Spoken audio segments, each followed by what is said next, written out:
Hello, my lovely witchy and crafty friends. I'm 𝗃𝗃. I hope this video finds you well, happy, and safe. In this video, we'll be going on a walkthrough of the Moon Jube Tarot by Donna Outram and Sean Jago. This is a self-published deck. It is photographic collage, and I'll be showing you every single card and give you my impressions. So stay tuned. There is a little glare from my ring light. I will be tilting the cards so you don't see that. So the box is really nice. It is a magnetic closure, so you can sit it upright in your bookshelf. It won't fall over, won't pop open. And the booklet is on matte paper with full color thumbnails of every card illustrated. It has a poem to start off each card's interpretation, written by Sean Jago. And I guess he wrote the interpretation as well, I'm not sure. But I know he writes the poems because they make note of that in the beginning of the booklet. And so you have your four suits, the Wands, Cups, Swords, Pentacles. You've got the Major Arcana. There is also an extra card in this deck, with the extra card being the Universe. And there is upright and reversed meanings. And there is only one spread offered in this booklet, which has 5 cards. And that's it for the booklet. And now we go on to the cards themselves. Okay, first of all, I am really impressed with the cardstock. The cardstock is really high grade. I mean, it's probably, I want to say it's 400 GSM. Nothing here says that, but that's my guess. Really nice, not overly stiff, so you can rifle shuffle them. The images are borderless. That, again, is a major win for me. I cannot stand borders around the image of a tarot card because, you know, when you're laying them out in a reading, the messages of the cards are supposed to flow together, and that's how I read tarot cards. And to have a border in between them, to me, it just breaks up the message. It creates all these little detours, and it drives me crazy. I've been known to trim decks. Yes, trim the border off the deck. That's called a borderectomy. I've been known to do that. It's a lot of work, but in my opinion, so worth it. So we have the photographic collage. It's kind of akin to, you know, the OG of this style of deck, the Voyager Tarot by James Wanless. If you're wanting to see a flip through of that or any other classic deck, do let me know in the comments below. I have a collection of around 300 decks. Chances are I have it, and I can walk through it with you. I do have the Voyager Tarot. I'd be happy to show you that. If you would like to see it, drop a comment below. Okay, so here we have the Fool card. And again, I'll tilt the cards so you don't see any glare. Let me see if I need to zoom in. I'm going to zoom in just a little bit here. And I'm going to push these up so I'm still within camera. But there is the Fool. And I think this card's really cool because, first of all, you see the 4 elements being depicted here, and the minor arcana represent the 4 elements of the tarot, with the major arcana representing the element of spirit. Another thing I like about how she depicts the Fool here is that you do have him in a jester's outfit, which is a very common motif, but you've got the merry-go-round around here, or the carousel. And that, to me, it reminds me of the Wheel of Fortune, and how with the Fool and his path in life, he doesn't always know where he's going to land or how things are going to work out, you know. And so that, to me, the carousel kind of brings that up to mind. So really beautiful image. Here are the card backs. They're not very impressive, you know, but it's the front of the side we're most interested in. Front of the card, I mean, not the back. And here we have the Magician. And again, we have the 4 elements being depicted here. And again, it's very whimsical. It's also just has such a magical feel. I just really, really adore the artwork of this deck. And then we've got the High Priestess. Here is our first person of color. I am a person of color. I'm Mexican American. So stuff like this, you know, when I see a person of color in a deck, it really strikes me because I grew up learning tarot and all the cards were, you know, very, very not people of color. And then we have the Empress here who looks like perhaps she's Indian. So again, another person of color, and we get the traditional Venus sign for Empress here within the heart. And the cow back here harkens back to the Egyptian goddess Hathor, who is often depicted as being an Empress figurine. And here we have the cow, which to me brings to mind the ancient Egyptian goddess Hathor, who is a cow-headed goddess and also a mother and symbol of abundance, creativity, fertility, which is what the Empress here is. And here's the Emperor, who's Native American, obviously. And again, you get the wolf here, his totem. He has his staff here with feathers, and feathers to me would represent communication with spirit. We have a child here and a teepee. So again, it just really, there's a lot to look at in each of these cards. Even this one that seems really like a very simple image, you have a lot to look at here. And I like that with tarot decks because then in my readings, I often will go off on a channeling tangent just sparked upon one of the symbols in the card. And here we have the Hierophant, and here are her students in front of her. And, you know, the crystals representing divine communion, divine channeling, knowledge from above. So again, very colorful. Another person of color, even though here she's blue, but her features, she looks African American to me. But here we go with the Lovers. And you get the typical depiction of the couple in, you know, the assumed Garden of Eden, with an angel overlooking them, and you get the serpent in the tree, but here we have two serpents. And again, it's just a really interesting card, a lot to look at. And you get the zodiac behind them as well, which is an interesting additional element you normally don't see on a Lover's card. And here's the Chariot, all about forging ahead, running over obstacles, triumphing over one's enemies, if one has any enemies, hopefully not. And here we have the scarab of the sun god 𝗃, which is my spiritual namesake. 𝗃 is derivative of the god's name 𝗃 and representing the sun, or the beetle who pushes the sun across the sky, I should say, not the actual sun. The sun is represented by the god Ra. And here we have these pyramid-type shapes that aren't exactly pyramids. They kind of look like it, but they're not. I got a couple of tigers. So again, there's a lot to look at here, a lot to make associations with when you do readings with this card. And this looks like a woman to me. Again, another person of color. And then we have Justice. We have an Asian woman being depicted here.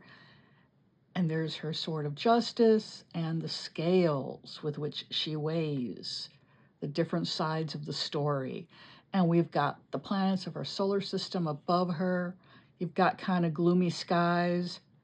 And she's blindfolded, just meaning justice is supposed to be blind. It's supposed to, you know, be impartial. And then we have Strength. And here she is with the lion, which of course is the apex predator in Africa, unless you can make an argument for the hippopotamus, of course. And we've got the mountains in the background. The sun behind her with the rays coming out speak to me of spiritual illumination, coming from overcoming one's lower or base desires, which is what the Strength card is about. And then we get the Hermit. And I mean, look at this. Like, there's a shield here. She's holding a shield, and there's an eye on it. And I don't know why, but to me, that it just makes me think of a hawk's eye. I don't know why. but that's the first thing that pops into my head. And, you know, you've got the Aurora Borealis behind her. Again, just a gorgeous, gorgeous card. And allow me to take a drink. You know, all the talking, my throat gets dry. Then we have the Wheel of Fortune. And we have a couple of wheels on here. You've got the main wheel here, which is like the wheel used to hypnotize someone in like a magician's show in a carnival. Or it can also be like the wheel that a person is tacked up onto for the knife thrower in a carnival. And then you get this carriage wheel over here. So it's almost like these two wheels are interlocking. And the Wheel of Fortune, you know, represents the spiritual forces of fate, karma, and destiny. And so again, you know, where the wheel stops, nobody knows, that type of idea here. Again, a lot of very interesting imagery.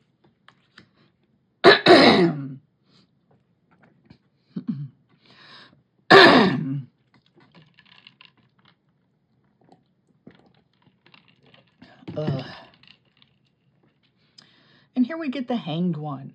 And if you look upright, that's a woman who looks like she's on a swing. But of course it's meant to be, you know, she's meant to be upside down on the card. So her foot's entangled in the vines up here.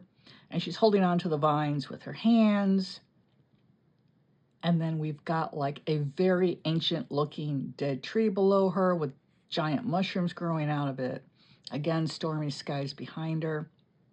The gold light around her head. And the cone on her head, if you look really close, there's a cone on her head, represents channeling information from above. So spiritual illumination. And then we get the Death card. Yeah, the butterfly, symbol of rebirth, a resurrection. And we get a field of poppies here, which brings to mind, you know, remembering war veterans. And then the checkered flooring here that death is standing on. And it's like, you know, the black and white, you know, you're either dead or alive, you know, type thing. And again, the skull, the ring of flowers. I mean, you know, again, the imagery looks deceptively simple, but it's symbolically rich. And I love the Temperance card in this deck. It is absolutely stunning. You get the rainbow around the sun behind her. And of course, she's got her two vases there from which she's pouring the waters of life. I'm looking at the flowers down here. And she's surrounded by flowers, you know. Again, just really beautiful.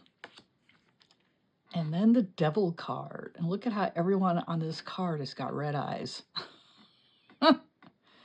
You know, and the devil in this deck, it kind of reminds me of the Mothman. If you're familiar with the Mothman, definitely very Mothmanish. I have a story about him. My dad saw the Mothman back in 1970. I want to say 76 or 77. I'll have to pull out my notes and share that with you guys. It's crazy. But here's the tower. And, you know, the tower is struck by lightning. And we have this woman up here. And so is she like the goddess who struck this tower? Maybe. And here's a woman falling out of it. And another person over here. And there's fire all around. And, you know, everybody, when they see, and there's another woman here who's like diving down.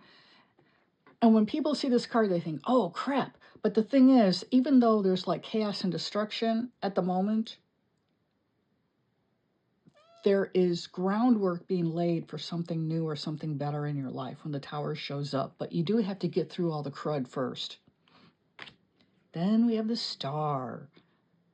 Unconditional love, healing, you know, connection with spirit. It's just arguably the best card in the deck, most positive card. Then we have the Moon. You know, mystery, intrigue, intuition, illusion, delusion. And so again, very interesting imagery, you know, the typical 2 columns, the 2 dogs, the crab, the water, you know, it's just, it's very mystical. And then we have the sun. It's a card of joy and happiness, accomplishment, success. We have the child on the horse here, which is often depicted on the sun card. And we have a nude man in the back here holding a sunflower. And then we have the Judgment card.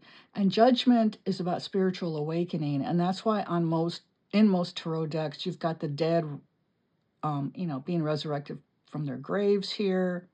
And there's an actual skeleton there. There's another one back here. Oh, and there's one here. And she's reading from the scrolls of life, I guess, judging the dead, I don't know, or maybe just calling them by name to be resurrected. And then we get the World card, which traditionally is the final card of the major arcana, and it represents completion and stepping into a new phase of your life or of a situation. And in this deck, there is the Universe card, which is the extra card. And again, you get the dichotomy between the sun and the moon here, another female imagery who blends right into the cosmos because she is the universe. Just gorgeous.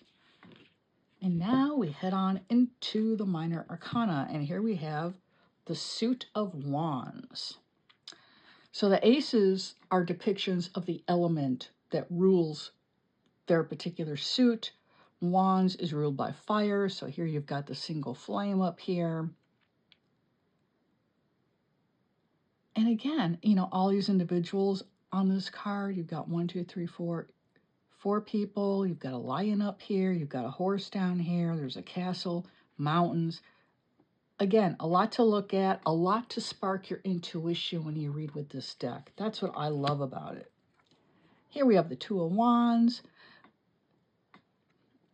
Another Asian woman here, and there's tulips here and a river. And the Two of Wands is about, you know, your path, choosing one path over another, having to make a decision. I get the Three of Wands, and here she is looking off toward the horizon. There's a ship coming into port. And basically this card symbolizes your ship is about to come in. You know, there's a new opportunity on the horizon.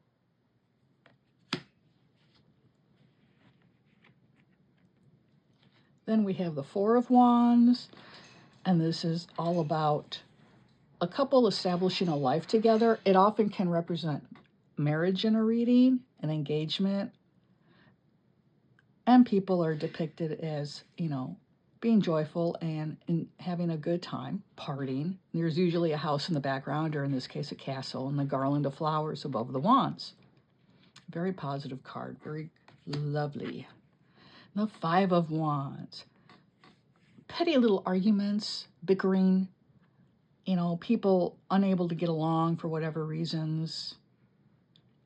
So here we have a group of Romani here, what derogatively are known as gypsies, you know, with their caravan here out in the wilderness, and they cannot come to terms about something. And then here on the Six of Wands, you see them again. Are there any of the same individuals? No, but they look as though they come from the same culture. Oh, this woman here might be the same. That might be the same person. I think it is the same person. Look at the face. Here, let me zoom in.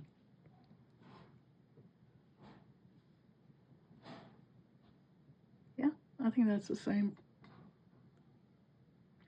Cool. And so here, you know, one individual has gained dominance in the situation, and this has brought some semblance of peace. And then we have the Seven of Wands. And here's a man up on a rock. He's higher up than these wands coming up at him, so he's in a better position from which he can defend himself from his attackers.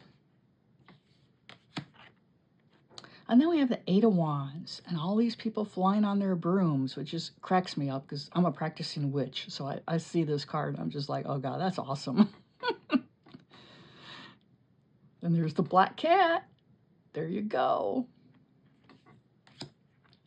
And the Nine of Wands. And here, unfortunately, we have someone being burned at the stake. And the Nine of Wands is, this one kind of like throws me in this deck because the Nine of Wands is all about working steadily toward a goal or working steadily on a project step by step by step. And you're basically right at the end where you just got to lay that one last wand in place and then you're done. So this image here on this card, that's like the only card in the deck that to me just doesn't ring correctly. And then we get the Ten of Wands. This is all about carrying your burdens, but they're burdens that you've taken on willingly, like responsibilities, you know, family obligations, that sort of thing. And then we have the Court cards, we have the pages. Here she is with her butterfly wings. Looks like a very happy, joyous individual. Pages represent young people. They can represent your own personality, curiosity, the desire to learn new things. And then we have the Knight of Wands. And Knights represent the coming or going of a matter, or energy flowing into the situation or flowing out. And often it's important to see which direction the Knight's face is oriented toward. Like she's looking to the right, and the way I read cards, the right-hand side is the future. So this would be energy coming into the reading in the near future. But look at her horse. Her horse is looking left. What does that mean? And then we have the Queen of Wands. Here she is with her black cat. And of course, the Eight of Wands. Let me see. Now that I've seen that one individual has repeated in the deck. No, don't see her here. Would have been cool if she was on that card too. Maybe she is, but she doesn't have clothes on. And all the sunflowers around her and the sun behind her. It's just gorgeous, you know. Wands are the fire element. So there you have all that fire imagery. And the lions for Leo, a fire sign.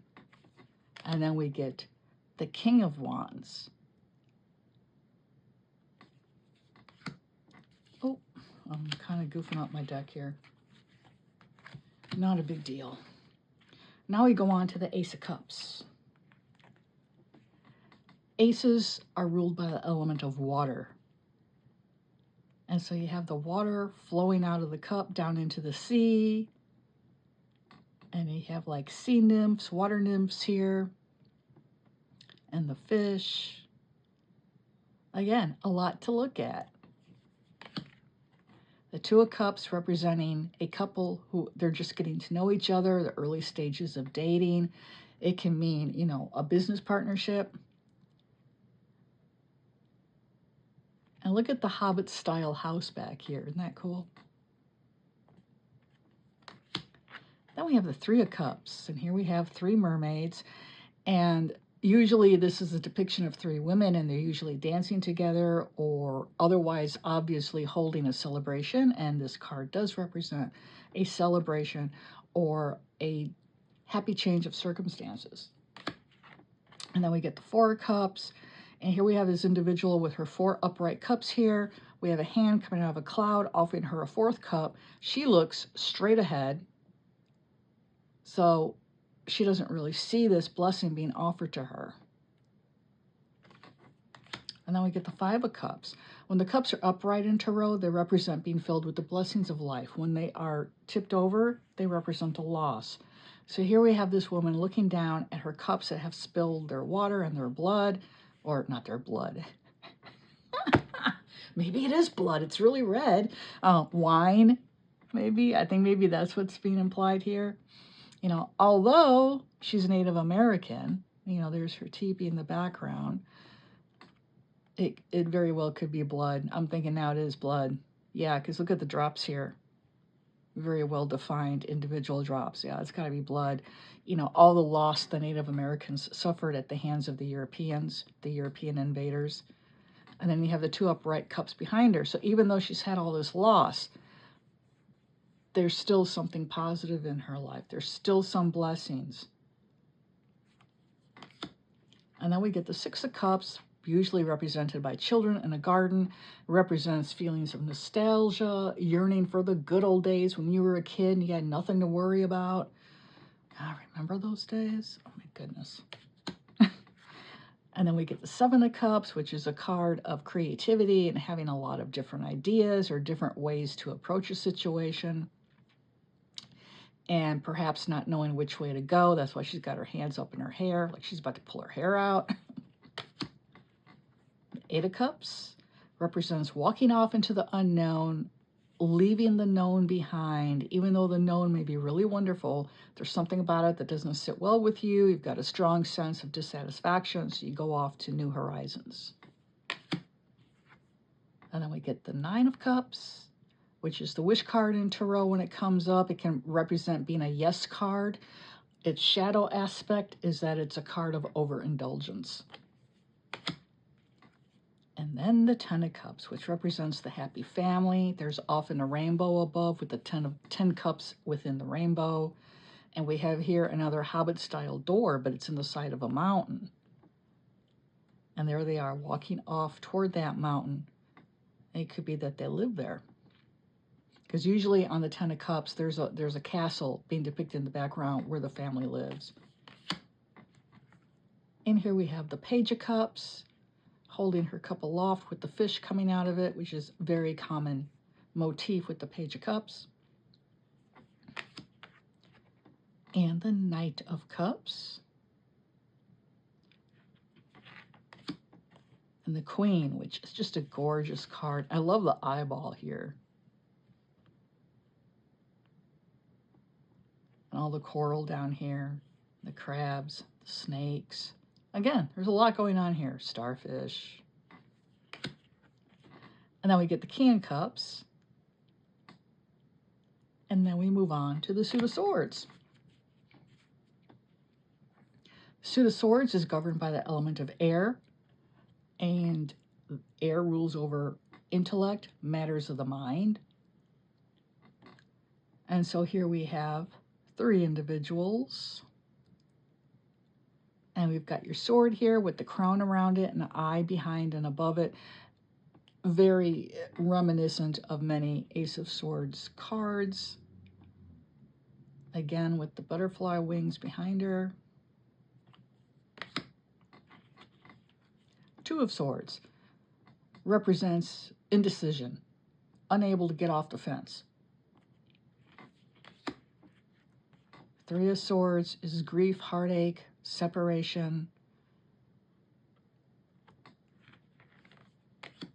And the 4 of Swords, it's a time of rest, necessary rest so the body can heal. Perhaps the mind or spirit needs to be healed. And then we have the 5 of Swords with the Cossack here. And again, he's got an extra sword here. These are on the ground, so he's like the invading force, and he's taken these people's ability to defend themselves away, or he's overcome these people. And then we get the 6 of Swords, which is all about leaving a dark situation, headed toward a brighter horizon, leaving your difficulties behind. And the 7 of Swords. And this card, it represents someone who makes off with something that they have no right to take. You know, the thief in the night type idea. So here she is grinning because she's grabbed all these swords from these tents and she's about to run off with them. And then we have the 8 of Swords, being blindfolded, tied up, surrounded by the swords, a feeling of being stuck. But in many decks, oh, and she's got chains around her too.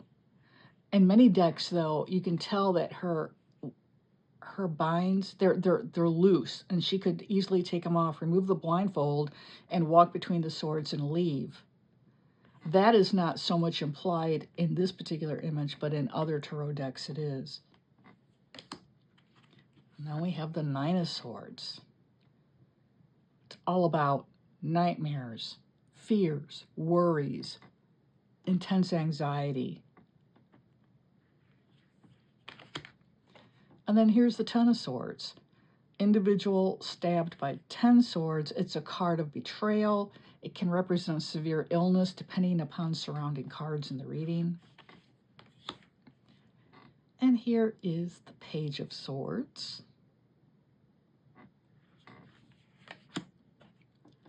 And the Knight.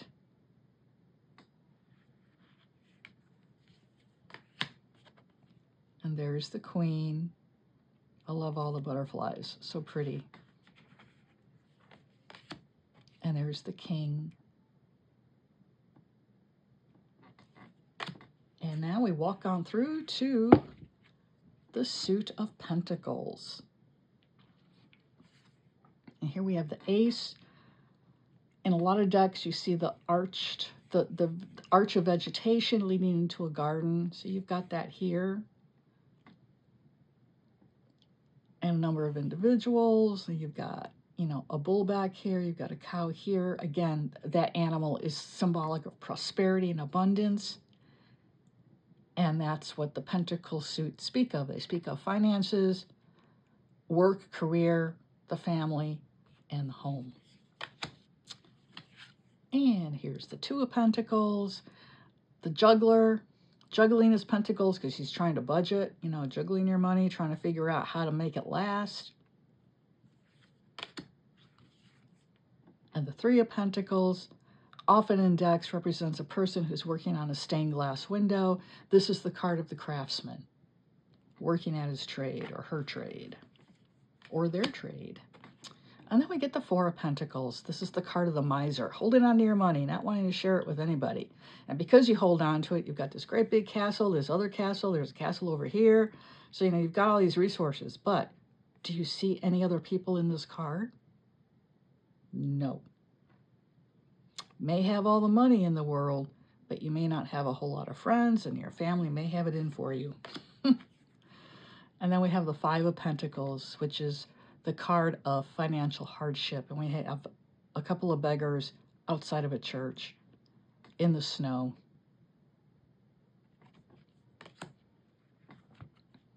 And the Six of Pentacles, this is a card of sharing one's resources. It's a card of generosity. And it can also mean, you know, someone's coming out to you with their hand out, you know, wanting something from you for nothing in return. So sometimes it can be a warning of, you know, be careful those near you aren't trying to take advantage of you. And then we get the Seven of Pentacles. And this is all about planting your seeds in the garden and then being patient enough to give them the time and the room to grow. And the Eight of Pentacles, which is the card of the hard worker, someone who keeps their nose to the grindstone and who prides himself on doing a good job. The Nine of Pentacles, this again is that hard worker who's worked hard at their job, at their career, and now they're going into retirement and they've got all these financial resources around them and they're doing really well. Look at the grapes on the vines here, and she's got a falcon on her hand. You know, in medieval times, falcons were only owned by the nobility, so you had to be really rich to own a bird of prey. And then we have the Ten of Pentacles, and here we have a family here, and there's their huge castle in the background, surrounded by all this fertility, all this beautiful growth. And then we've got the Page of Pentacles, the Knight of Pentacles, the Queen with her rabbit there, and the King. And that is the Moon Jube Tarot. So I hope that you've enjoyed this walkthrough. Let me know what you think of it. Are you going to purchase this deck? I really do think it's well worth it. Let me show you how it shuffles. Like I said, the card stock is really heavy duty, but you can get it to shuffle. And I have weak wrists. I fractured my left radius in 3 places in March of 2022. And this one, I had 𝗃𝗃𝗃𝗃 syndrome and had to have a, not syndrome, tenosynovitis. 𝗃𝗃𝗃𝗃𝗃, that's a mouthful. And I had to have an operation, and that's why I've got a scar there now, so yay. But there we go. So I hope you've enjoyed the video. I thank you for stopping by. All my subscribers, thank you so much for being here, for sticking with me so long. I've been on YouTube 8 years now. I appreciate you all so much. For those of you who are new here, I really wish you to subscribe. I am trying to get my channel monetized. YouTube has stuck it to all us little creators. And now, in addition to 1,000 subscribers within a year, instead of 4,000 watch hours in a year to get monetized, we now need 8,000 as of February 1st, 2027. That's when the new rule goes into effect. I'm trying to get monetized just so I can have memberships and super chats here, because I want to do the memberships so I can create unique and exclusive content for my members here, and it would basically be the same amount of money as a trip to Starbucks. You know, very affordable. So if you'd like that, please do subscribe, drop a comment and a like. Comments and likes get my videos out in front of new people. Thank you again. This is 𝗃𝗃𝗃𝗃𝗃, wishing you all a very blessed day ahead.